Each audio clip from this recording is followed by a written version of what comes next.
Hello बच्चों, क्या हाल चाल। उम्मीद करता हूँ सभी लोग तंदुरुस्त होंगे, दुरुस्त होंगे और स्वस्थ होंगे। जय हिंद बच्चों। आज हम इस वीडियो में बात करने वाले हैं क्लास 10th के NCERT के मैथमेटिक्स में हमने चैप्टर नंबर 9 लिया है 9, जिसका नाम है हाइट एंड डिस्टेंस, ऊंचाई तथा दूरी। इसकी बात कर रहे थे। उसमें हमने आपको पिछले वाले वीडियो में मैंने एग्जाम्पल नंबर 1 और एग्जाम्पल नंबर 2 आपका बुक समझा दिया था। आज हम इस वीडियो में बात करने वाले उदाहरण नंबर 3 की, एग्जाम्पल नंबर 3 की। ठीक है, तो चैनल पे नए हो, अगर पसंद आ रहा हो तो चैनल को सब्सक्राइब कर लो और वीडियो पसंद आए तो वीडियो को लाइक करना ना भूलिए। चलिए स्टार्ट करते हैं। क्वेश्चन नंबर 3 ये है, इसका ओरिजिनल जो डायग्राम है आपका एग्जाम्पल का, वो वहाँ पर साइड स्क्रीन पर शो हो रहा है और ये इंग्लिश में क्वेश्चन लिखा है, हिंदी में आपको स्क्रीन पर शो हो रहा होगा। आइए ध्यान से देखिएगा। क्वेश्चन नंबर 3 क्या कहता है, इसको मैं हिंदी में भी डिक्टेट करूँगा। एन ऑब्जर्वर, ऑब्जर्वर मतलब जो देखने वाला होता है, 1.5 metre tall is 28.5 metre away from a chimney. ठीक है, एक चिमनी होता देखा होगा घर में या फैक्ट्रियों में चिमनी लगी होती है, जिससे क्या होता है, जो काम करने के बाद जो फैक्ट्री मशीनों से निकल रहा धुआं होता है वो क्या निकलता है, निकलता बाहर, जैसे कि आपको वहाँ पे स्क्रीन पे डायग्राम में शो हो रहा होगा चित्र में। ठीक है, तो यहाँ ये कह रहा है कि एक ये चिमनी है। ठीक, तो वो तो डायग्राम वो ओरिजिनल है। ठीक, लेकिन एग्जाम में आपको इस तरीके के डायग्राम बनाने हैं। ठीक, तो ये क्या हो गया, ये ए से लेकर बी तक ये क्या आपकी, ये एक चिमनी है। अब क्या कह रहा है कि एक ऑब्जर्वर है जो देख रहा है 1.5 मीटर टॉल, जो ऑब्जर्वर है ये लड़की है, ये ऑब्जर्वर है, ये इस चिमनी को क्या कर रही है, देख रही है। और ये कितनी लंबी है, 1.5 मीटर टॉल। 1.5 मीटर मतलब ये जो ये है, ये लाइन DC, ये क्या है, ये लड़की है और ये कितनी लंबी है, 1.5 मीटर लंबी। ठीक है, टॉल है, लंबी है। अवे फ्रॉम अ चिमनी, और इस tall 28.5 metre away from a chimney. अब मतलब ये जो चिमनी, ये लड़की जो है, ये चिमनी AB से कितनी दूर है, दूरी पर है 28.5 मीटर। यानी कि ये बेस आपका दिया है 20, इस ये D कितना दिया है 28.5 मीटर, ये आपका दिया है D, ये हो गया बेस। ठीक, ये हो गया। इसके बाद ये लड़की जो है इस चिमनी से इतनी दूरी पर है, कितनी, 28.5 मीटर की दूरी पर है, डिस्टेंस पर है।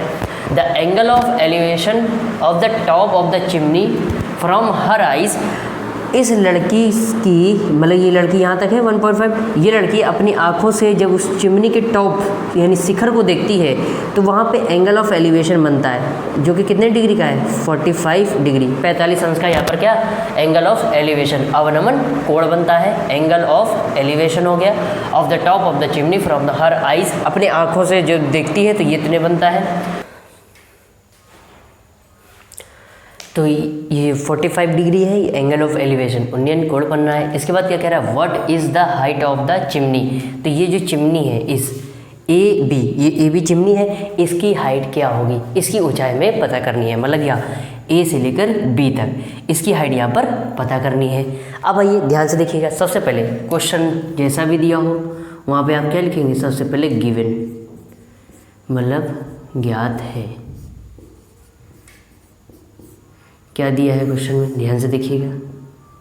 यहाँ दिया है सबसे पहले आपको ये दिया है, ठीक, यहाँ पर एंगल दिया है, एंगल लिख लीजिए, यानी कोण थीटा इज इक्वल टू कितना दिया है, 45 डिग्री। अब ध्यान से देखिएगा, यहाँ पर क्या और क्या दिया है, यहाँ पर ये दिया है, देखिए अगर आप ध्यान से देखिए, ये DEBC इस लड़की की हाइट की वजह से ये DEBC ये क्या बनना है, ये एक आयत, एक रेक्टेंगल बन रहा है। ये क्या बनना है आपका, एक आयत बनना है।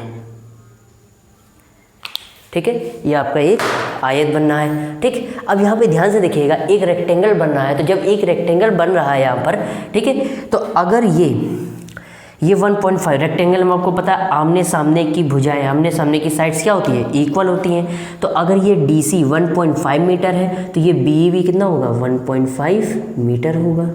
ठीक है, और अगर ये वाली DE 28.5 मीटर है तो ये BC भी कितना होगा, 20 BC या CB ये कितना, ये भी होगा 28.5 मीटर।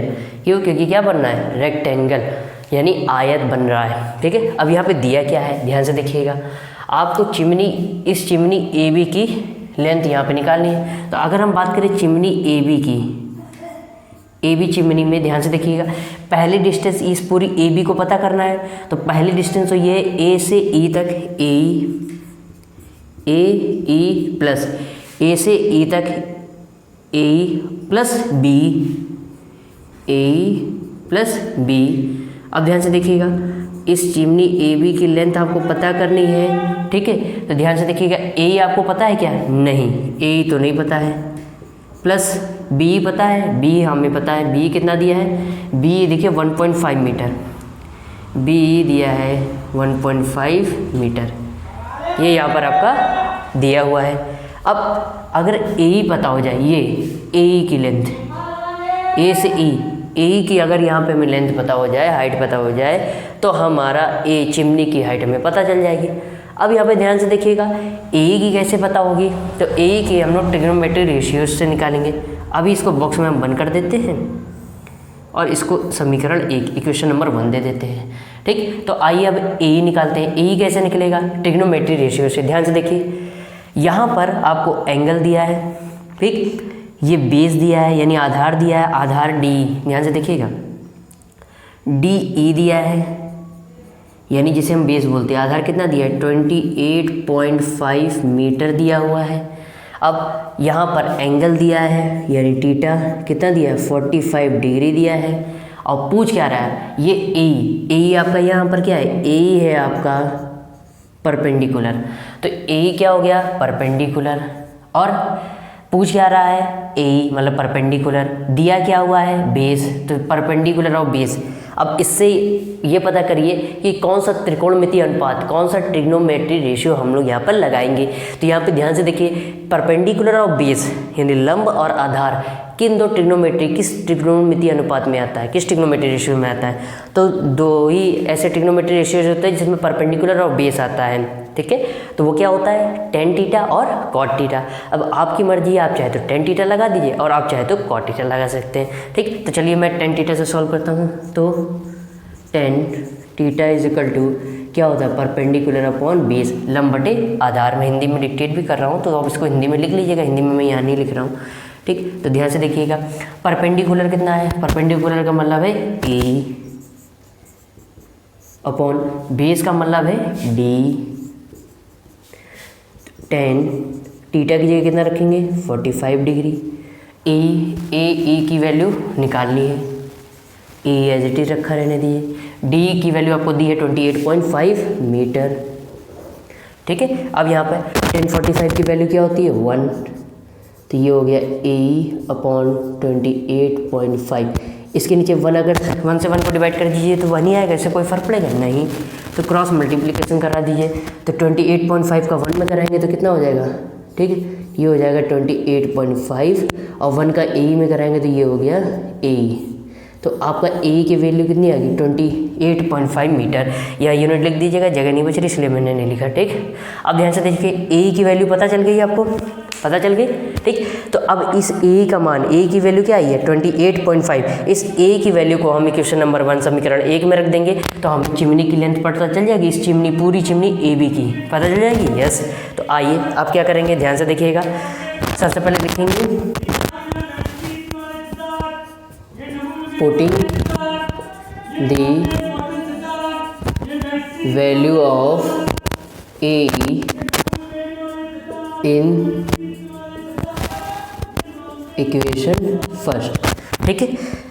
ए का मान समीकरण 1 में रखने पर, आइए ध्यान से देखिएगा, अब इधर कर देते हैं, ठीक है। यहाँ से उठ के अब आपको यहाँ, ये हम इधर कर दे रहे हैं, ठीक, क्योंकि उधर जगह नहीं बची। तो अब आइए समीकरण 1 क्या है? इक्वेशन नंबर 1 है A B is equal to A E plus 1.5।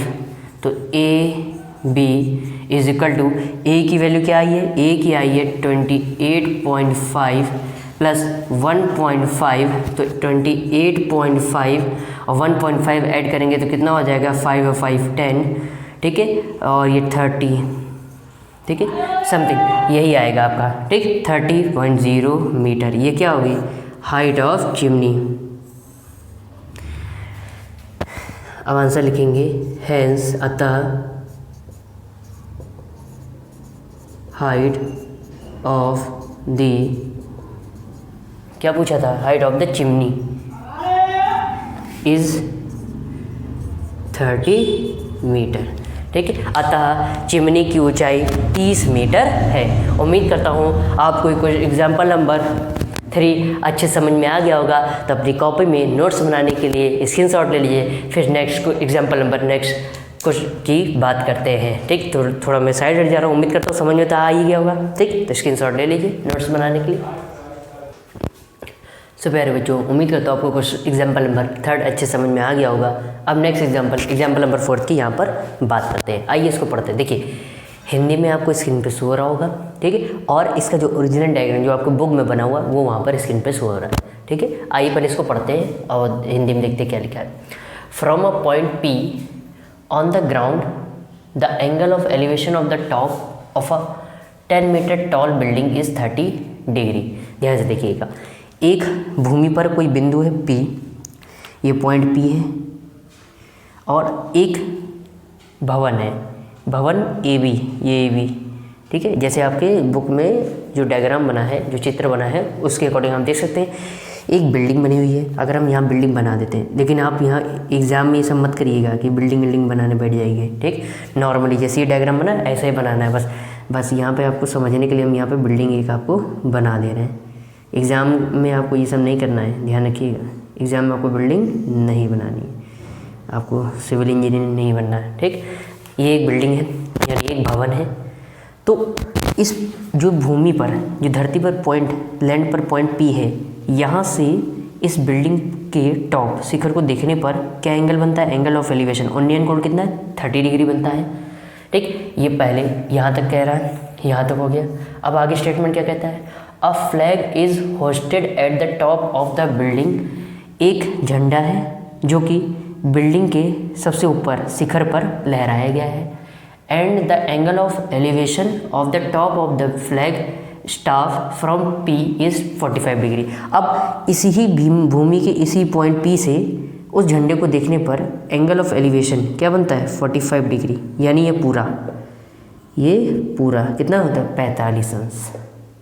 ये पूरा कितना होता है? 45 degree. Find the length of the flag staff, ठीक है। ये ध्वजदंड मतलब ये झंडे की ऊंचाई, लेंथ पता करने के लिए। And the distance of the building from the point P, और इस ये बिल्डिंग की डिस्टेंस पता करनी है। कहाँ से? बिंदु P से, मतलब इस P से लेकर यहाँ A तक की डिस्टेंस क्या है। मतलब आपको यहाँ पे ये बेस पता करना है, और यहाँ पर इसकी लेंथ, इस DB की लेंथ यहाँ पर आपको पता करनी है। ध्यान से देखिए यहाँ पे दिया क्या है। यहाँ पर हाइट ऑफ द बिल्डिंग की ऊंचाई दी है। बिल्डिंग की ऊंचाई क्या है? BA। Height of the building क्या है? यहाँ पर हाइट ऑफ द बिल्डिंग है BA या AB। कितनी दी है? 10 मीटर, 10 मीटर दी हुई है। अब ध्यान से देखिएगा, आपको पता करना है ये बेस, आधार पता करना है, यानी PA। सबसे पहले तो यहाँ PA पता करना है, और फिर इसकी length of the flag staff, यानी ध्वजदंड की लंबाई, यानी BD आपको पता करना है। BD या DB, इसकी लेंथ पता करनी है। अगर आप ध्यान से देखिए, यहाँ पर दो राइट एंगल ट्रायंगल बने, दो समकोण त्रिभुज बन रहे हैं। पहला है BAP। देखिए दोनों को मैंने अलग अलग कलर से दिखाया है। तो BAP ये रेड कलर से है, और ये पूरा, अब पूरे की इसको हटा दीजिए, तो ये पूरा कौन सा है? DAP। ये दो यहाँ पर समकोण त्रिभुज बन रहे हैं। अगर ये वाला हटा दीजिए, बस ऐसे कंस्ट्रक्शन करने के लिए यहाँ थोड़ा हटा रहे हैं। अगर ये हटा दीजिए तो दूसरा कौन सा राइट एंगल ट्रायंगल बन रहा है? DAP, ठीक है। अब इसको फिर से जोड़ते रहें, ठीक है। आइए सॉल्व करते हैं भाई इसको। तो सबसे पहले इस ट्रायंगल की बात करते हैं, ठीक है। अगर मीनार की आपको लेंथ, ये इसकी यहाँ पे आपको देखिए भवन जो बिल्डिंग है उसकी आपको लेंथ पता है, उसकी हाइट पता है, ये इसकी हाइट पता है, हमें ये एंगल पता है, और क्या बताना है? यह यहाँ पर बेस बताना है। तो यहाँ पर ध्यान से देखिए एक रिलेशन बनना है। क्या? सबसे पहले इन ट्रायंगल त्रिभुज BAP में ये लेते हैं। तो ध्यान से देखिएगा, यहाँ पर आपको BA दिया हुआ है, यानी BA दिया है, BA आपको दिया हुआ है कितना है? 10 मीटर। ये बिल्डिंग की हाइट है। और क्या दिया है, थीटा दिया है, थीटा। ध्यान से देखिएगा, केवल इस वाले ट्रायंगल में ये वाला छुपा लीजिए, अगर ध्यान से देखिए ये वाला छुपा लीजिए, ये वाला ट्रायंगल है, इस वाले को छुपा लीजिए, इतना पार्ट इस वाले को छुपा लीजिए। तो अब आपको कौन सा ट्रायंगल दिख रहा है, ये छोटा वाला दिख रहा है BAP, और इस छोटे वाले का एंगल कौन सा है 30 डिग्री, ये वाला है इसमें बनना जो रेड कलर से, ये ब्लू वाला नहीं है, ब्लू वाला बड़े वाले ट्रायंगल, बड़े वाले राइट एंगल, बड़े वाले समकोण त्रिभुज का है, ठीक है। तो छोटे वाले का एंगल कितना है 30 डिग्री, तो यहाँ कितना हो जाएगा 30 डिग्री, ये हो गया 30 डिग्री। अब ध्यान से देखिएगा, ये जो BA या AB है ये क्या है, ये है आपका परपेंडिकुलर, और नीचे ये पता करना है इसकी डिस्टेंस PA, ये क्या है आपका बेस। तो परपेंडिकुलर और बेस ये कौन सा ट्रिग्नोमेट्री रेशियो, ये कौन सा ट्रिग्नोमेट्री रेशियो जो ये परपेंडिकुलर और बेस रिलेशन बताता है, तो tan है और cot है। तो आप चाहे तो tan यूज़ कर लीजिए, चाहे तो cot यूज़ कर लीजिए, तो मैं tan यूज़ करूँगा। तो tan theta is equal to क्या होता है, परपेंडिकुलर अपॉन बेस। तो परपेंडिकुलर कितना है, परपेंडिकुलर है BA अपॉन बेस कितना है PA, ठीक। tan थीटा की ये कितना दिया है 30 डिग्री, BA यानी ये हाइट कितनी दी है, परपेंडिकुलर कितना दिया है 10 अपॉन PA, आपको यहाँ पर पता करना है। tan 30 की वैल्यू होती है 1/√3, तो 10 अपॉन PA क्रॉस मल्टीप्लिकेशन करा दीजिए, तो PA का 1 में कराएंगे तो क्या आएगा PA, √3 का 10 में कराएंगे तो ये आ गया 10√3। अब चूँकि आपको क्वेश्चन में कहा है कि √3 की वैल्यू आप क्या रख सकते हैं 1.732, तो रख दीजिए यहाँ पर यहाँ पर √3 की आपको वैल्यू रखनी 10 × 1.732, इनका मल्टीप्लाई कराएंगे तो कितना आएगा 17.32 मीटर, ये आ गई डिस्टेंस PA की। मतलब इस पॉइंट, इस बिंदु P से इस मीनार, इस बिल्डिंग की डिस्टेंस कितनी आई गई, ये आ गई 17.32 मीटर, ये आ गई आपकी 17.32 मीटर, ये आ गई इसकी इस बिंदु यानी इस पॉइंट P से इस भवन यानी बिल्डिंग की डिस्टेंस आ गई 17.32 मीटर। तो एक तो हमें ये पता चल गया, यानी PA हो गया, PA पता चल गया, कितना आ गया 17.32 मीटर, ठीक। अब निकालना है BD ध्वज दंड, ठीक। फ्लैग स्टाफ की हाइट, लेंथ इसकी बतानी है, यानी ध्वज दंड की ऊंचाई। आइए इसको देखते हैं।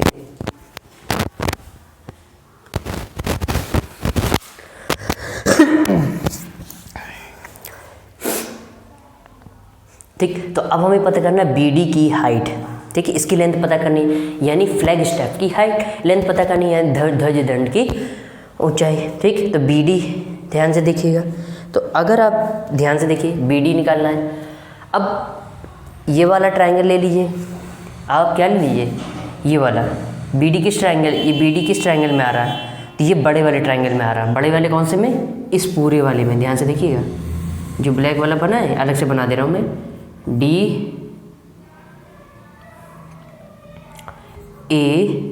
और P, और ये एंगल पूरा कितना है 45 डिग्री, देखिए 45 डिग्री दिया हुआ है अलग से ये पूरा, ठीक है। तो ये बड़ा वाला राइट एंगल लेंगे, ये रेड वाला भूल जाइए, ब्लैक वाला, ये ब्लैक वाला अलग से मैंने निकाल के लिख दिया है, और यहाँ पर B तो ऑलरेडी ही है,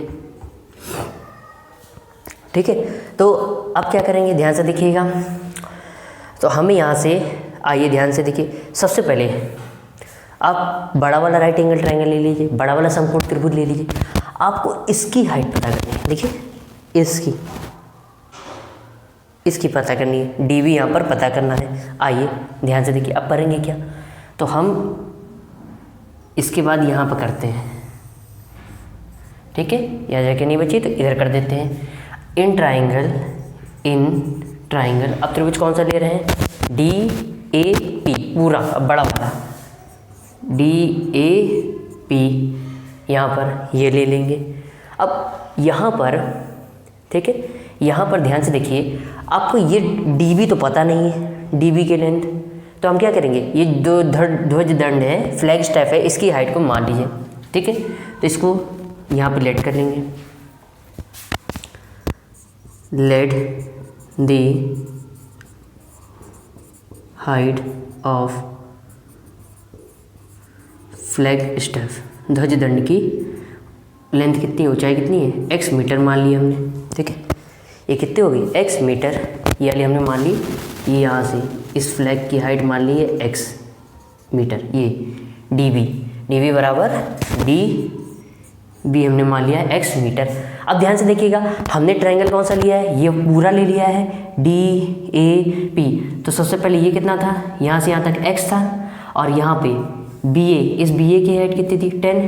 तो अब अगर पूरी DA लेंगे तो कितनी हो जाएगी, 10 प्लस x मीटर। ठीक है, तो ये हो जाएगा।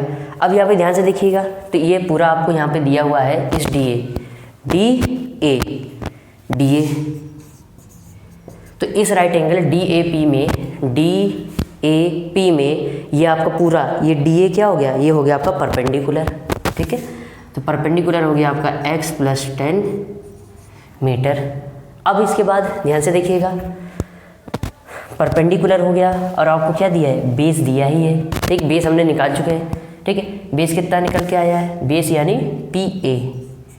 PA आया है आपका 17.32 मीटर। तो आपको पता भले इसी में ये करना है x की वैल्यू। ठीक, तो अब परपेंडिकुलर और बेस ये कौन सा ट्रिग्नोमेट्री रेशियो ये रीजन बताता है, तो tan और cot दोनों ही बताते हैं, जिसमें परपेंडिकुलर और बेस tan और cot दोनों में ही आते हैं। ठीक है, ये जो ट्रिग्नोमेट्री ऐसे जिसमें परपेंडिकुलर और बेस यानी tan और cot में आते हैं, तो आप चाहे तो tan ले लीजिए, आप चाहे तो cot ले लीजिए। तो मैं यहाँ tan का यूज़ करूँगा। यहाँ पे एक चीज़ और बता दें, थीटा कितना दिया है, थीटा दिया है आपका 45 डिग्री, एंगल 45 डिग्री है, ये देखिए एंगल 45 डिग्री है। ठीक, तो यहाँ पर अब क्या ले लेंगे, tan theta is equal to perpendicular upon base. तो यहाँ परपेंडिकुलर क्या है गया, परपेंडिकुलर ये पूरा DA अपॉन बेस का मतलब है ये PA। तो tan थीटा की कितना आ जाएगा 45 डिग्री, DA की वैल्यू दी है x प्लस 10 अपॉन PA की वैल्यू दी है 17.32। अब tan 45 की वैल्यू होती है 1 is equal to x plus 10 upon 17.32। तो यहाँ क्या करा देंगे, क्रॉस मल्टीप्लिकेशन, इसके नीचे 1 लिख सकते हैं। 17.32 का 1 में कराएंगे तो कितना हो जाएगा 17.32, 1 का इसमें कराएंगे तो कितना हो जाएगा x प्लस 10। x का मान चाहिए तो 10 को इधर ले जाइए तो ये माइनस में हो जाएगा 17.32 minus 10 is equal to x। तो x की वैल्यू कितनी आ जाएगी आपको, जल्दी जल्दी फटाफट माइनस करके बताइए, 17.32 मीटर। ठीक, 17.32 में अगर 10 को माइनस कर देंगे तो यहाँ पे x की वैल्यू, x का मान क्या आ गया 17.32 मीटर, और यहाँ पे x क्या माना था, x माना था हमने height of the flag step, ध्वज दंड की ऊंचाई मानी थी x मीटर। तो यह ध्वज दंड की ऊंचाई कितनी आ गई 7.32 मीटर आ गई। ठीक, अब यहाँ पर आंसर क्या लिखेंगे, देखिए नीचे आंसर लिखेंगे, hence the height of the flag step is 7.32 metre. ये हो गया आपका आंसर। अतः ध्वज दंड की लंबाई 7.32 मीटर है। उम्मीद करता हूँ आपको ये क्वेश्चन नंबर एग्जाम्पल नंबर जो 4 है वो आपको अच्छे समझ में आ गया होगा। ठीक है, हर एक चीज़ फिर से एक बार रिपीट कर देते हैं। सबसे पहले आपको यहाँ पर दिया है, ठीक, एक बार फिर से रिपीट कर देते, करना क्या है फटाफट देख लीजिए। ठीक, यहाँ पर क्वेश्चन में दिया है कि एक मीनार है, एक बिल्डिंग है। ठीक, एक सबसे पहले भूमि पर एक कोई पॉइंट है जहाँ से, और एक मीनार है, एक बिल्डिंग है। तो इस P पॉइंट से इस बिल्डिंग के टॉप को देखने पर यहाँ पे एंगल ऑफ एलिवेशन उन्नयन कोण बढ़ना है 30 अंश। ठीक है, इसके बाद इसी बिल्डिंग पर एक ध्वजदंड फ्लैग स्टेप लगा दिया गया, जो कि क्या कर रहा है, जो कि क्या हो रहा है, हॉस्टेड, लहर रहा है। ठीक है, तो इसी पॉइंट भूमि के इस पॉइंट P से इस फ्लैग को देखने पर यहाँ पे जो एंगल बनता है, एंगल ऑफ एलिवेशन यानी उन्नयन कोण, वो कितना डिग्री का बनता है 45 अंश। अब यहाँ पे दो राइट एंगल ट्रायंगल बनना है, दो समकोण त्रिभुज बनना है। पहला है आपका BAP और दूसरा है आपका DAP। ठीक, सबसे पहले लिया किया जाए, यहाँ पे कह रहा है find the distance from P point, P बिंदु से इस मीनार के फुट ऑफ द पॉइंट, यहाँ से मीनार तक की डिस्टेंस पता करनी है। सबसे पहले PA पता करना था, और हाइट ऑफ ये length of the flag step, ये ध्वज दंड की ये लंबाई, इसकी पता करनी थी। तो सबसे पहले अब हम क्या करेंगे, यहाँ पे दो राइट एंगल ट्रायंगल बनने हैं। पहला है DAP, तो सबसे पहले हमने छोटा वाला राइट एंगल ट्रायंगल ले लिया। क्यों ले लिया, बड़ा क्यों नहीं लिया, ध्यान से देखिए। यहाँ पर आपको हाइट ऑफ बिल्डिंग दी हुई थी, तो हाइट ऑफ बिल्डिंग से हाइट ऑफ बिल्डिंग दी थी और इसकी डिस्टेंस यानी बेस हमें निकालना था। तो हाइट और बेस परपेंडिकुलर बेस से हमें और एंगल दिया है, इससे हम यहाँ पर ये डिस्टेंस निकाल लेंगे। इसलिए हमने सबसे पहले सबसे छोटा वाला राइट एंगल ट्रायंगल लिया, तो इन ट्रायंगल BAP ले लिया। यहाँ पर सबसे पहले आपको दिया है BA, हाइट ऑफ बिल्डिंग दी है, कितनी है 10 मीटर है, टीटा दिया है। अब यहाँ पे देखिए छोटे वाला जो राइट एंगल ट्रायंगल है समकोण त्रिभुज, उसमें कितना टी अंश का है, तो यहाँ टीटा कितना है 30 डिग्री का हो जाएगा। तो अब यहाँ पे ध्यान से देखिएगा, परपेंडिकुलर दिया है, बेस बताना है, परपेंडिकुलर दिया है, बेस बताना है। तो परपेंडिकुलर और बेस ट्रिग्नोमेट्री के किस रेशियो में होता है, तो वो होता है 10 और कॉट में। तो आप चाहे तो यहाँ कॉट भी ले सकते हैं, आप चाहे तो यहाँ 10 भी ले सकते हैं। तो यहाँ पे मैंने 10 ले लिया, तो 10 theta is equal to perpendicular upon base. Perpendicular क्या है BA और बेस क्या है PA। BA की वैल्यू दी हुई है आपको 10 और PA आपको निकालना है। थीटा इज 30 डिग्री, 10 30 की वैल्यू होती है 1/√3, क्रॉस मल्टीप्लिकेशन किया तो PA की वैल्यू आ गई 17.32 मीटर। ये हो गई आपकी पॉइंट P से इस बिल्डिंग की डिस्टेंस कितनी होगी 17.32 मीटर। तो पहला आंसर हमारा आ चुका है। अब सेकंड आंसर निकालना है height of the flag step, ध्वज दंड की लंबाई, ठीक, ये पता करना है। अब ध्यान से देखिए, ये ध्वज दंड जो है वो इस बड़े वाले राइट एंगल ट्रायंगल में आ रहा है, इस DAP में, और इस DAP में क्या है, यहाँ पर इसका एंगल बन रहा है 45 डिग्री, ठीक है। अब यहाँ पे एक चीज़ ध्यान रखिएगा, हाइट ऑफ तो दी नहीं है, तो इसको कुछ मान लीजिए, नहीं दिया है तो चाहे तो आप x मान लीजिए, चाहे तो आप y मान लीजिए। तो मैंने यहाँ पे मान लिया, आइए, ये ध्वज दंड जो है वो बड़े वाले राइट एंगल ट्रायंगल में आ रहा है, DAP में। ये आपको अलग से नहीं बनाना है, ये आपको समझाने के लिए अलग से बनाया है, DAP में। तो let the height of the flag step, माना ध्वज दंड की लंबाई क्या है, DB बराबर x मीटर। तो ये DB बराबर कितना x मीटर मान लिया हमने, ठीक है। अब ध्यान से देखिएगा, अब इसकी हाइट दी है 10 मीटर बिल्डिंग की, और इसकी हमने मान ली x, तो ये टोटल DA ये कितना हो जाएगा, तो ये और ये आपस में क्या हो जाएंगे, ऐड हो जाएंगे। तो यहाँ DA कितना हो गया, x + 10 मीटर हो गया। PA हमने निकाल चुके हैं, ठीक, इससे पहले वाले पार्ट से 17.32 मीटर, तो PA की वैल्यू होगी 17.32 मीटर। अब बड़े वाले राइट एंगल के लिए यहाँ पे एंगल कितना हो जाएगा 45 डिग्री 45 अंश का। ध्यान से देखिएगा, यहाँ पर आपको ये दिया है, क्या किस में रिलेशन पता करना है, ये परपेंडिकुलर, ये बेस आपको दिया है, परपेंडिकुलर में इसकी वैल्यू निकालनी है। तो बेस परपेंडिकुलर ये ट्रिग्नोमेट्री के कौन से किस में रेशियो में बताते हैं, तो 10 और कॉट में। तो आप चाहे तो 10 यूज़ कर लीजिए, आप चाहे तो कॉट यूज़ कर लीजिए। मैंने यहाँ 10 यूज़ कर लिया, तो 10 theta is equal to perpendicular upon base. Perpendicular क्या है, ये जो DA है ये पूरा आपका परपेंडिकुलर है, और बेस क्या है, बेस ये PA है, तो बेस PA हो गया।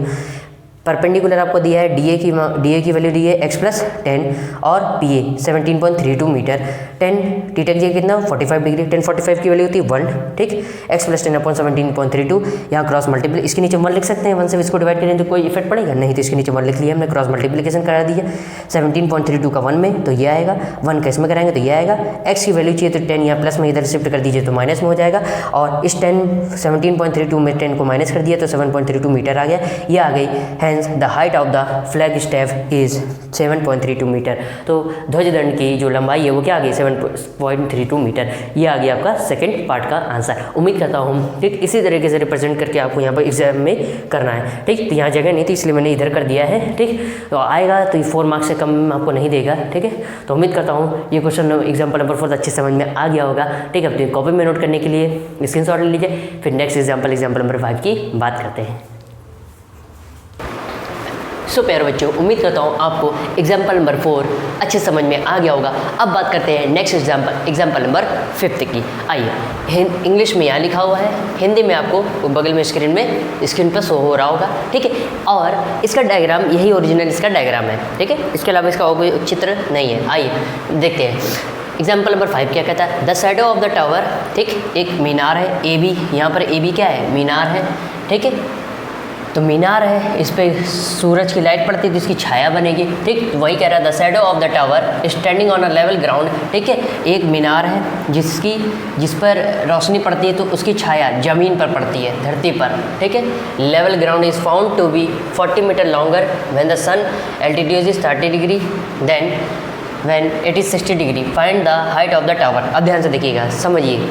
क्वेश्चन क्या कह रहा है, एक मीनार है, ठीक है, एक बिल्डिंग है यहाँ पर आपका, ठीक, एक टावर है, एक मीनार है, जिस पर अगर रोशनी पड़ती है, ठीक है, तो इसकी जो छाया ये खड़ी खड़ी बनती है कहाँ पर, ज़मीन पर, धरती पर बनती है।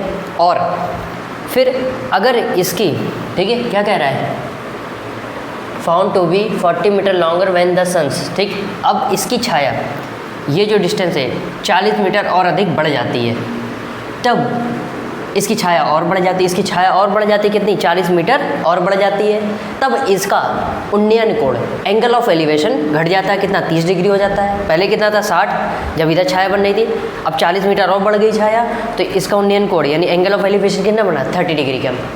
तो कह रहा है find the height of the tower, मीनार की ऊंचाई, मीनार क्या है, ये AB आपकी मीनार है, तो इसकी क्या बतानी है, हाइट बतानी है, ठीक है, और ये हाइट ऑफ द मीनार बतानी है। अब ध्यान से देखिए, हमें ये पार्ट पता है, ये इसमें कितने राइट एंगल, इसके अंदर 2 राइट एंगल, 2 समकोण त्रिभुज बन रहे हैं। पहला है ABC और दूसरा है ये 60 डिग्री वाला, और दूसरा है ABD ये 30 डिग्री वाला, ठीक है। ये 2 राइट एंगल ट्राइंगल यहाँ पर 2 समकोण त्रिभुज बन रहे हैं, और उन्नयन कोण दिए हैं, 2 उन्नयन कोण दिए हैं, 30 अंश और 60 अंश के। आइए इसको सॉल्व करते हैं। चलिए सबसे पहले इसका करते हैं सॉल्यूशन।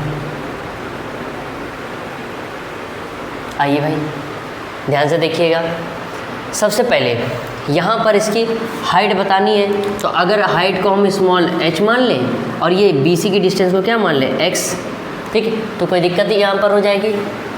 इसको h मीटर मान लीजिए और इसको x मीटर मान लें, अपने मन से मान लिया, क्योंकि दिया तो है नहीं हमें, क्योंकि अगर कोई भी ट्रिग्नोमेट्री रेशियो आपको चाहिए तो उसके लिए परपेंडिकुलर होना तो ज़रूरी है ना। तो परपेंडिकुलर में यहाँ पर जो हाइट है वो क्या मान ली, h, और x मीटर ये मान लिया BC, ठीक। तो हमने लेट कर लिया, लेट दी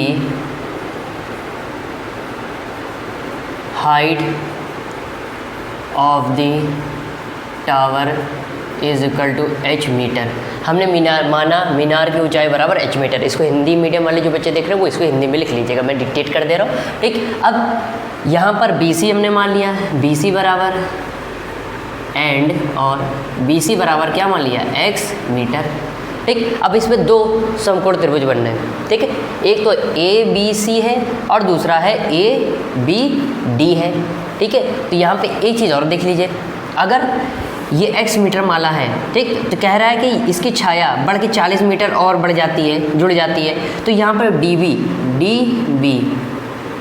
ये D से लेकर B तक कितना हो जाएगा, इतना, ये 40 और ये दोनों को जोड़ देंगे तो कितना हो जाएगा, 40 प्लस x मीटर, ये हो गया आपका DB की लेंथ, ठीक, लंबाई हो गई, डिस्टेंस। अब आइए 2 ट्राइंगल दे रहे हैं, सबसे पहला हम ट्राइंगल लेंगे, इन ट्राइंगल छोटा वाला लीजिए, ABC, in right angle triangle ABC, त्रिभुज ABC में।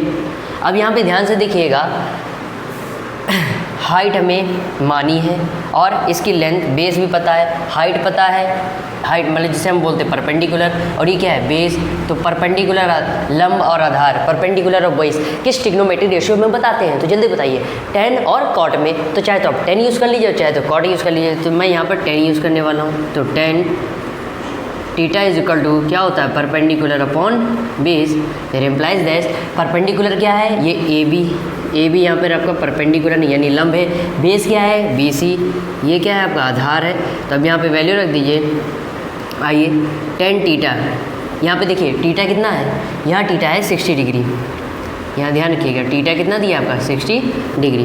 तो tan 60 degree is equal to AB हमने क्या लेट किया है, AB हमने लेट किया है, हाइट ऑफ द टावर क्या है AB, क्या है h मीटर, तो यहाँ h स्मॉल h, BC कितना माना s, तो h अपॉन x।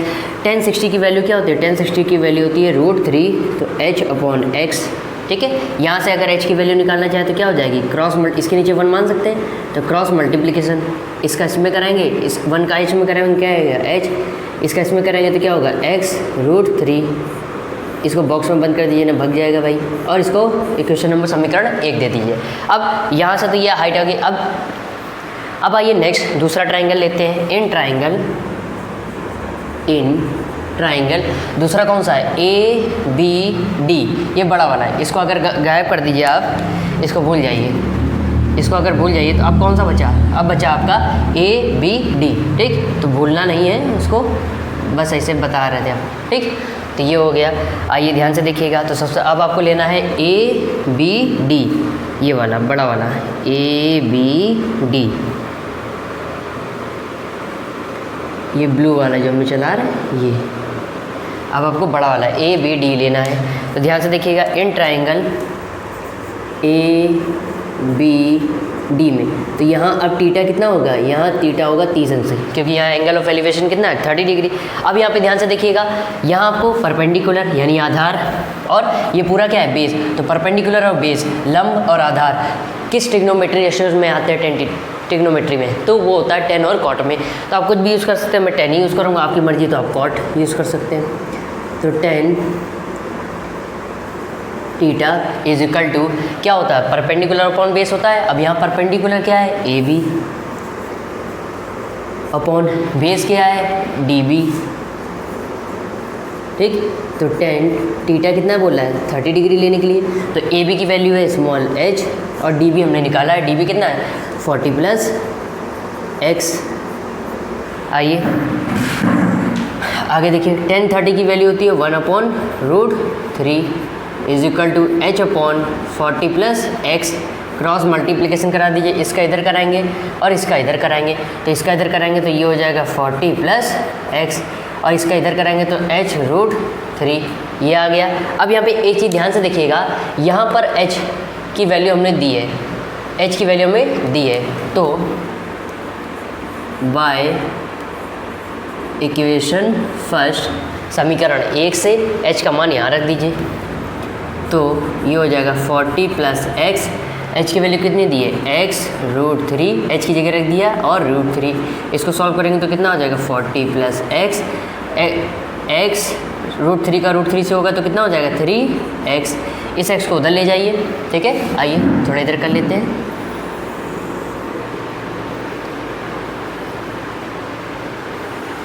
आइए, ठीक, यहाँ तक कर लिया। अब इसके आगे हम यहाँ पे कर रहे हैं, तो देखिए 40 plus x is equal to 3x है, इस x को उधर ले जाइए तो ये हो जाएगा 43x। इस x को इधर ले जाएंगे तो ये प्लस का इधर जाएगा तो किस में हो जाएगा माइनस में। तो 40 is equal to 3x minus 1x, क्या हो जाएगा 2x। x का मान चाहिए तो यहाँ पे क्या है मल्टीप्लाई में, इधर जाएगा तो किस में हो जाएगा डिवाइड में। तो यहाँ से इसको कट किया तो x का मान आ गया 20 मीटर, ये आ गई x की वैल्यू। लेकिन हमें पता क्या करना, हाइट ऑफ द टावर, मीनार की ऊंचाई पता करनी है, ठीक। ये x जो आया है ये इसकी लेंथ आई है, ठीक है।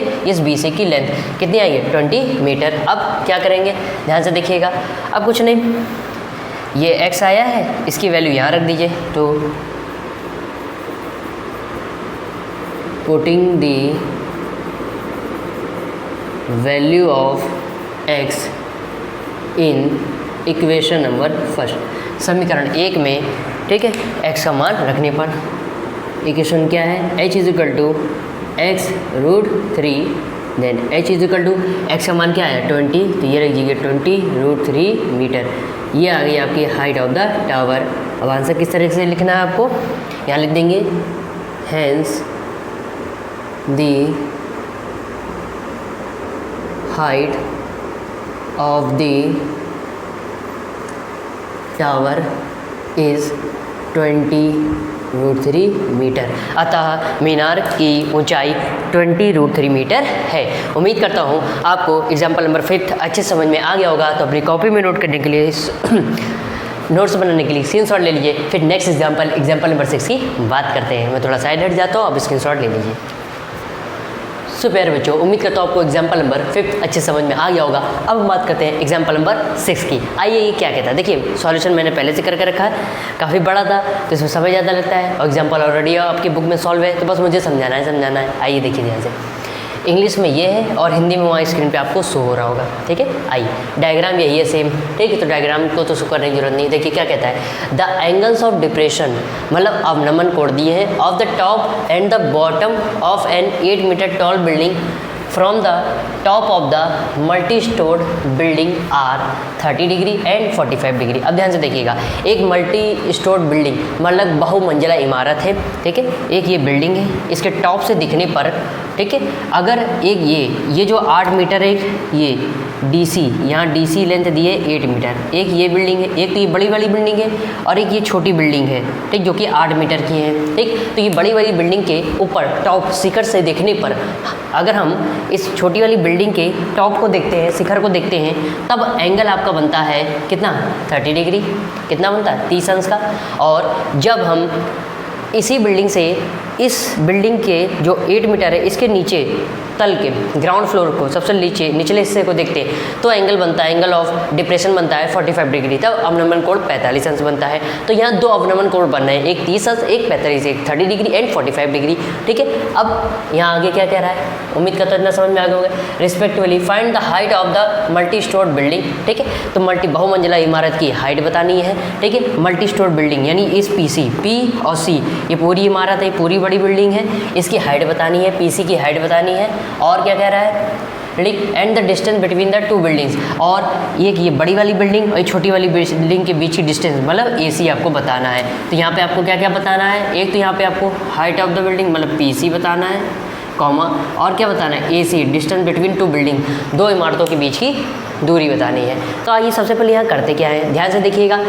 अब एक चीज़ आपने क्लास 9th में लाइन्स एंड एंगल, रेखा कोण पढ़ा होगा, तो वहाँ पर एक चीज़ आपको बताई जाती थी। क्या चीज़ बताई जाती थी, ध्यान से देखिएगा कि यहाँ पर ये वाली लाइन है, ये BP ये क्या कर रही है, ये BP जो है इस QP और ये BD को क्या कर रही है, ट्रांसवर्सल लाइन। देखिए ऐसे आपने पढ़ी होगी, जब 2 लाइनों को एक लाइन कट करती है, ऐसे क्लास 9th में लाइन्स एंड एंगल, रेखाएं और कोण वाले में चैप्टर में पढ़ा था। तो उसमें जो जेड वाले एंगल बनते थे वो कैसे होते थे, बराबर, जिसे हम हिंदी में बोलते हैं अल्टरनेट इंटीरियर एंगल्स, यानी एकांतर अंतःकोण। तो ये जेड वाले एंगल कैसे होते थे, बराबर। ये जेड वाला एंगल है, ये कैसे होते थे, बराबर होते थे। तो यहाँ ध्यान से देखिएगा, सबसे पहले यहाँ एंगल तो हमें पता हो जाए, तो ध्यान से देखिएगा यहाँ पर ये वाली जो लाइन है BP, ये क्या कर रही है, ये QP और BD ये ट्रांसवर्सल लाइन बना रही है, त्रिअक्षेदी रेखा है, ठीक। तो इसमें जो एकांतर अंतःकोण जेड वाले एंगल बनेंगे, जेड वाले क्या है, QP से लेकर ये D तक, ये क्या होगा आपका बराबर होगा। तो ध्यान से देखिएगा, यहाँ क्या है 30 डिग्री, ठीक। तो यहाँ पर आपके 2 राइट एंगल बनेंगे, पहला है PBD और दूसरा है आपका PCA या PAC या PBD, 2 राइट एंगल ट्रायंगल, 2 समकोण त्रिभुज यहाँ पर बनेंगे। अब यहाँ पे ध्यान से देखिएगा, ये जेड वाला एंगल ये 30 डिग्री है, तो इसका जेड वाला एंगल एकांतर अंतःकोण कहाँ बनना है, यहाँ पर। तो ये कितना हो जाएगा आपका 30 डिग्री हो जाएगा, ठीक है। और इस 45 डिग्री ये डिप्रेशन एंगल जो बनना है, जो अवनमन कोण बनना है, इसके लिए जेड वाला कौन सा होगा, ये दूसरे ट्रायंगल में बनना है, सेकंड वाले में, इसमें। तो इसके लिए ये हो जाएगा 45 डिग्री, क्योंकि ये कैसे एकांतर अंतःकोण। इसलिए यहाँ पे देखिए एंगल PBD कैसे है 30 degree by the alternate interior angle से, यहाँ आगे चाहे लिख दीजिएगा अल्टरनेट इंटीरियर एकांतर अंतःकोण है इसलिए। और एंगल PAC ये कितना होगा 45 डिग्री, ये भी अल्टरनेट इंटीरियर एंगल यानी एकांतर अंतःकोण से। तो उम्मीद करता हूँ ये इन्फॉर्मेशन आपको पता चल गई होगी। ये किस कारण से ये एंगल 30 और ये 45 हुआ, इस कारण से क्योंकि ये जेड वाले एंगल बना रहे, जेड वाले, ये भी क्या बना रहा है, जेड वाला एंगल बना रहा है। देखिए ये वाला भी जेड वाला क्या बना रहा है एंगल, और इधर वाला भी क्या बना रहा है, जेड वाला एंगल, इसलिए ये 30 ये 45 होगा। रीजन लिख दीजिएगा एकांतर अंतःकोण के कारण या अल्टरनेट इंटीरियर एंगल, ये रीजन है, ठीक। तो ये कोण हो गया। अब कोण पता हो गया। सबसे पहले 30 डिग्री किस ट्रायंगल में आ रहा है, तो ये आ रहा है इन ट्रायंगल PBD। देखिए सबसे पहले 2 ट्रायंगल, तो इस ट्रायंगल की बात करेंगे PBD की, तो इन ट्रायंगल PBD में हमने लिया। यहाँ पे थीटा क्या आपका 30 डिग्री, कोण 30 अंश है। तो यहाँ पे आप ध्यान से देखिएगा, सबसे पहले क्या दिया, ये परपेंडिकुलर है और ये बेस है, तो परपेंडिकुलर बेस, ठीक। तो परपेंडिकुलर और बेस ये हमें ट्रिग्नोमेट्री के किस त्रिकोणमिति में किस रेशियो में देखने को मिलता है, tan और cot में। तो हम यहाँ tan यूज़ कर रहे हैं, आपकी मर्जी है तो आप cot भी यूज़ कर सकते हैं। तो tan theta is equal to क्या होता है, परपेंडिकुलर अपॉन बेस। तो इस ट्राइंगल में, ट्राइंगल PBD में परपेंडिकुलर क्या है, ये PD, तो परपेंडिकुलर की जगह PD हो गया, और बेस यानी आधार क्या है, BD, तो ये आधार हो गया आपका BD। अब tan थीटा की जगह कितना है, 30 डिग्री, तो tan 30 is equal to PD upon BD। tan 30 की वैल्यू होती है 1/√3, तो PD upon BD, cross multiplication करा दिया, क्या करा दिया, क्रॉस मल्टीप्लिकेशन, तो BD को इधर भेज दिया और √3 को इधर, तो BD is equal to PD √3, इसको समीकरण 1 नाम दे दिया, क्योंकि इसके आगे अभी हमें जरूरत पड़ेगी इसलिए। अब आइए दूसरा ट्राइंगल ले लीजिए, इन ट्राइंगल PAC, तो ट्राइंगल PAC ये 45 डिग्री वाला, अब ये ऊपर वाला भूल जाइए, तो कौन सा है, PAC यहाँ पे। तो इन ट्राइंगल, अब इसमें भी क्या है, ये आपका पूरा, ये आपका क्या हो गया, ये हो गया पूरा आपका क्या हो गया, ये हो गया आपका परपेंडिकुलर यानी लंब, और ये AC आपका क्या हो गया, बेस यानी आधार हो गया। तो इन ट्राइंगल PAC थीटा बराबर 45 डिग्री, यहाँ पर एंगल ऑफ डिप्रेशन ये दिया है। इसके बाद tan theta is equal to perpendicular upon base, perpendicular यहाँ क्या है, ये पूरा PC, P से लेकर C तक ये क्या है आपका परपेंडिकुलर लंब हो गया, और बेस यानी आधार क्या हो गया, ये AC आपका क्या हो गया, आधार हो गया, तो यह AC हो गया। tan 45 की वैल्यू होती है 1, क्रॉस मल्टीप्लिकेशन, इसके नीचे 1 एक और लिख सकते हैं, बिल्कुल AC का इधर और PC का इधर, तो AC बराबर PC हो गया, ठीक है। यानी कि ये जो AC वाली लाइन है, ये AC वाली साइड, ये PC के क्या हो गए, बराबर हो गए। अब आइए नेक्स्ट देखिए, नाउ अब PC बराबर, ध्यान से देखिएगा, ये PC, तो इसके अंदर 2 साइड है, तो इसको क्या लिख सकते हैं, PD प्लस DC, तो इस PC को क्या लिख सकते हैं, PD प्लस DC। अब ध्यान से देखिएगा, PD इज इक्वल टू, तो PD plus DC is equal to AC, PC को AC के बराबर लिख सकते हैं ऊपर से, ठीक है। तो AC की जगह आप PC की जगह क्या लिख सकते हैं, AC, तो यहाँ AC लिख दिया। अब ध्यान से देखिएगा, क्योंकि हमें यहाँ क्या चाहिए, AC चाहिए, यहाँ ये इसकी लेंथ बतानी है, तो यहाँ ये बता दीजिए, ध्यान से देखिए, AC बताने के लिए। अब ध्यान से देखिए, DC की वैल्यू यहाँ दी है 8 मीटर, ये DC ये लेंथ दी है, इसकी क्या दी है, 8 मीटर है, ठीक। तो ये DC 8 मीटर हो गया, इज इक्वल टू BD। अब यहाँ BD की हो गया, तो AC देखिए, ध्यान आइए ध्यान, क्यों AC की जगह हमने BD क्यों लिख दिया, ध्यान से देखिएगा, क्योंकि AC बराबर है, बिकॉज कारण लिखा AC बराबर BD। ध्यान से देखिए, ये AC है और ये BD। अगर आप ध्यान से देखिए तो ये BABD और C ये कैसा है, रेक्टेंगल, आयत। तो आयत की आमने सामने की भुजाएं क्या होती है, बराबर, साइड्स इक्वल होती है आमने सामने की। तो ये BA बराबर BDC और AC BD बराबर AC, इस कारण से यहाँ पे हमने AC की जगह क्या लिख दिया, BD। अब यहाँ पे ध्यान से देखिएगा, PD plus 8 is equal to PD √3। अब ध्यान से देखिएगा, BD की वैल्यू क्या है, PD √3, तो बाय फर्स्ट, ठीक है। ये किससे लिखा हमने, बाय फर्स्ट, समीकरण 1 से। तो यहाँ BD की जगह आप क्या ले सकते हैं, PD √3, इस PD को उधर शिफ्ट किया, तो ये प्लस का उधर जाएगा तो माइनस में होगा, तो PD √3 माइनस PD, PD दोनों से कॉमन है, कॉमन ले लिए, √3 माइनस 1, यहाँ से PD की वैल्यू आ गई, PD ये √3 माइनस 1 मल्टीप्लाई में इधर जाएगा तो किसमें हो जाएगा, डिवाइड में, तो PD is equal to 8/√3 minus 1। अब हमने बोला ट्रिग्नोमेट्री में आपका √3 माइनस 1 नहीं होना चाहिए, नीचे रूट नहीं होना चाहिए, तो क्या करेंगे, रेशनलाइज जैसन, तो इसका कंजुगेट से न्यूमरेटर और डिनोमिनेटर, अंश और हर में क्या कर देंगे, मल्टीप्लाई। इसका कंजुगेट क्या होता है, √3 + 1, √3 + 1 से न्यूमरेटर और डिनोमिनेटर में मल्टीप्लाई करा दिया, तो ये हो गया 8 √3 + 1, √3 ये a माइनस बी और a प्लस बी है, क्या होता है, a square minus B square, a square का मतलब √3 का स्क्वायर क्या होता है 1, √3 का स्क्वायर 3 और 1 का स्क्वायर क्या होता है 1, ठीक। तो 3 माइनस 1 किया 2 आया, 2 से 8 को कट किया तो क्या आया 4 √3 + 1, ये आ गया आपका PD। ये क्या आ गया आपका PD, यहाँ से यहाँ तक की डिस्टेंस आ गई, ये यहाँ से यहाँ तक की आपको डिस्टेंस आ गई, पता चल गई कितने आई, ये आ गई 4 √3 + 1 m। अब ध्यान से देखिएगा, putting the value of PD in equation second, समीकरण 2 में इस PD की क्या वैल्यू पता कर देंगे। ध्यान से देखिए, अगर हम इस PD की वैल्यू इस इक्वेशन में रख देते हैं तो ये हमें PC height of the building पता चल जाएगी, ठीक है। तो ध्यान से देखिएगा, तो हमने क्या कर दिया, putting the value of PD in equation second, समीकरण ये PD का मान समीकरण 2 में रखने पर समीकरण 2 क्या है, PC is equal to PD plus DC की वैल्यू दी है, DC कितना 8 मीटर, तो 8 रख दिया। अब यहाँ पे PD की वैल्यू कितनी है 4 √3 + 1 + 8, दोनों से कॉमन किया, यहाँ से भी 4 यहाँ से भी 4 कॉमन ले लिया, तो अंदर के बचा √3 + 1, यहाँ से 4 चला गया, यहाँ इसको क्या ले सकते हैं 8 को आप 4 × 2 ले सकते हैं, यहाँ से 4 चला गया तो क्या बचा केवल 2, ठीक है। आइए तो केवल 2 बचा, तो ये हो जाएगा √3 और 2 + 1 कितना हो गया 3, तो PC ये हाइट ऑफ द बिल्डिंग, ठीक, यह हो गई आपकी PC is equal to 4 √3 + 3 metre. अब यहाँ पे PC हमें बताना था और क्या बताना था, साथ में आपको AC भी बताना था। अब ध्यान से देखिए, यहाँ पर PC बराबर है किसके, AC से, इस कारण से तो AC बराबर कितना हो जाएगा 4 √3 + 3, जो PC की वैल्यू वही किसी है AC है, क्यों, क्योंकि AC बराबर PC, यहाँ ऑलरेडी हम लोग ने यहाँ पे भी पीछे किया हुआ ये। सो ये क्या आ गई so the height of the, अब आंसर लिखेंगे, so the height of the multi store building is, ठीक, मल्टी स्टोर, ठीक है, मल्टी स्टोर बिल्डिंग की हाइट क्या हो गई आपकी 4√3 + 3 and the distance between the two buildings, दो बिल्डिंग, ये वाली बिल्डिंग और ये बड़ी छोटी और बड़ी वाली बिल्डिंग के बीच की डिस्टेंस यानी दूरी कितनी आई 4√3 + 3 मीटर। यहाँ पे मीटर कर दीजिए, यूनिट जरूर लिखिएगा, अगर यूनिट नहीं लिखेंगे तो एक नंबर आपका कट जाएगा। तो उम्मीद करता हूँ आपको एग्जाम्पल नंबर 6 अच्छे समझ में आ गया होगा। तो अपनी कॉपी में नोट करने के लिए स्क्रीनशॉट ले लीजिए नोट्स बनाने के लिए। फिर next question, next example number 7 की बात करते हैं। सो प्यारे बच्चों, उम्मीद करता हूँ आपको एग्जाम्पल नंबर 6 भी अच्छे समझ में आ गया होगा। अब एनसीईआरटी के आपके बुक के लास्ट एग्जाम्पल नंबर 7 की यहाँ पर बात करते हैं। आइए क्या कहता है, इंग्लिश में यहाँ शो हो रहा है, हिंदी में उधर शो हो रहा होगा और इसका ओरिजिनल डायग्राम भी उधर आपको साइड में स्क्रीन पर शो हो रहा है, ठीक है। आइए ध्यान से, और मैंने कुछ लोग ऐसे डायग्राम बना लिया, लेकिन आपको ध्यान रखना है कि आपको जो आपकी बुक में डायग्राम बना उस तरीके से नहीं, इस तरीके से बनाना है, ठीक है, बोर्ड के पेपर में। आइए ध्यान से देखिएगा क्या कहता है, from a point on a bridge across a river, ठीक है, एक ब्रिज है जहाँ से आपका क्या है रिवर बह रही, नदी बह रही है।